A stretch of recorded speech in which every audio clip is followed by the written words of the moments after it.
First platoon, hold up! We take cover!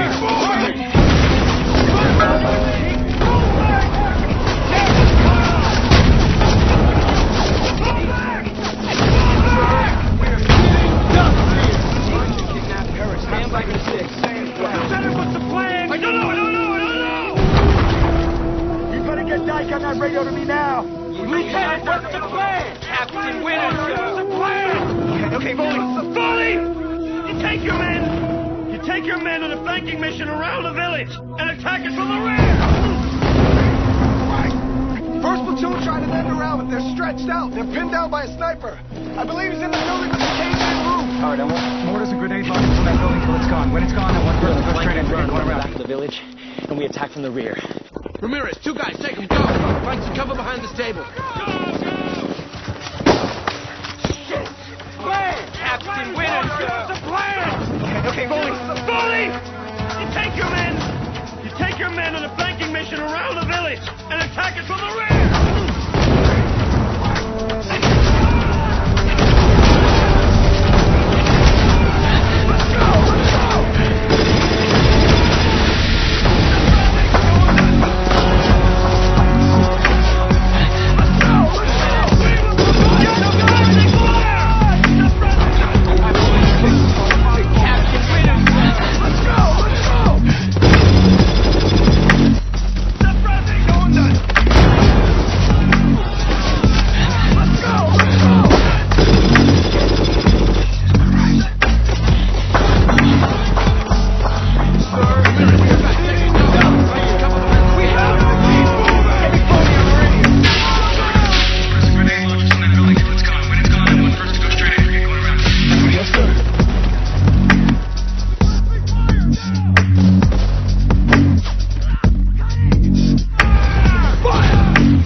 Hello and welcome. I want to talk in this video about the rising prevalence of post-traumatic stress, drug addiction and suicide among male soldiers, and how these issues are failing to be addressed, and the dire consequences this has for men and their families. The current school of thought is that upwards of 20% of veterans of Iraq and Afghanistan are suffering PTSD. But military doctors and therapists, they believe the number of those affected to be far higher. As a recurrent theme is, these men, they don't seek help. Of course, stigma, fear and prejudice, they play a large role in this. And it's estimated that half of these men experiencing PTSD, they never receive treatment. And those that do seek help, only a small number actually receive proper treatment. We'd like to believe that bias against men is not a factor in the military, but in reality it's widespread, and it's getting far worse. Suicides in the military, they now exceed deaths suffered in combat. The suicide rates of military personnel and veterans have risen exponentially. And the suicide rates, they fell last year, but they're still 3 times what they were in 2001. And this increase in suicides, it came smack bang in the middle of a suicide prevention campaign, and during an increase in resource provision to essentially assist personnel and their families.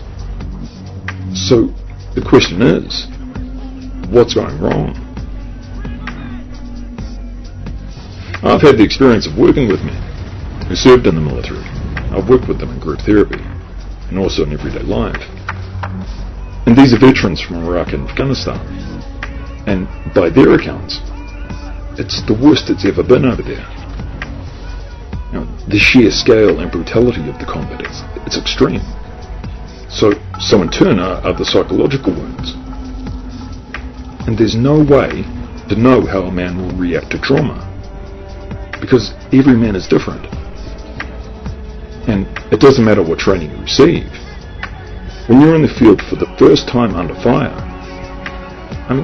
you couldn't be prepared psychologically to deal with what you experience. It's impossible.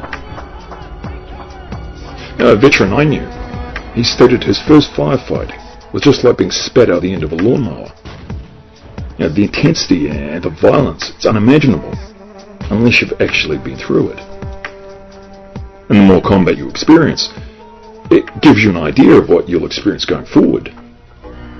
But it doesn't make it any less traumatic. And your reaction to that situation, it'll be governed by a natural response, fight or flight.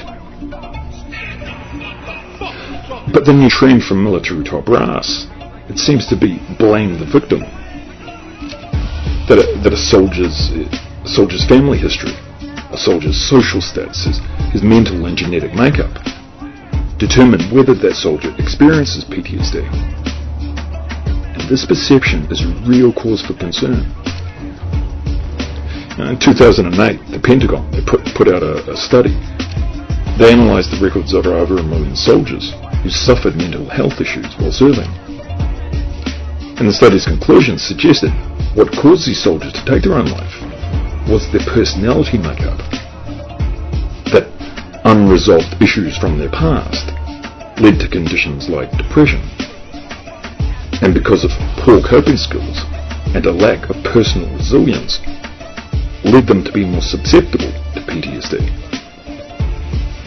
And it was also suggested that because of their weak constitution and their impulsiveness, they'd be more likely to be aggressive and to act out, causing suicide. Now, where have we heard that before? Now, contrary to popular opinion, male aggression doesn't lead to suicide. The fact is, we don't know what causes PTSD. The human brain, it's complicated. So, it's just conjecture at this point in terms of causality. It's simply passing the buck. A case in point, was General Raymond Odierno. But for sake of argument, we can just call him General Oder if you like. General Oder, he stated recently that how a soldier deals with stress is due to that soldier's intestinal fortitude and his mental toughness.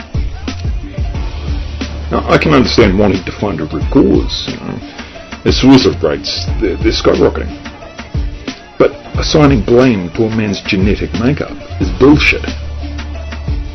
The most difficult thing for a man suffering PTSD is accepting he has no control over the symptoms he's experiencing. And to admit that, it flies in the face of a lifetime of societal messages and perceptions that men are always in control and are impervious to trauma. So, assigning blame to these men, it's wrong. It's not a man's fault. We have to understand the reality these men are faced with. and what they're subjected to from combat, from society, and from the military, and how they're being failed.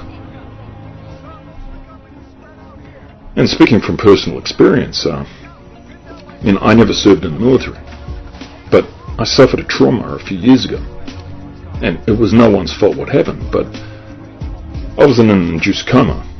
For 3 weeks I was hooked up to a heart-lung respirator, and I had a minimal chance of survival, but I made it. And of course my muscle mass had deteriorated, and I had to undergo extensive rehab to walk and function again.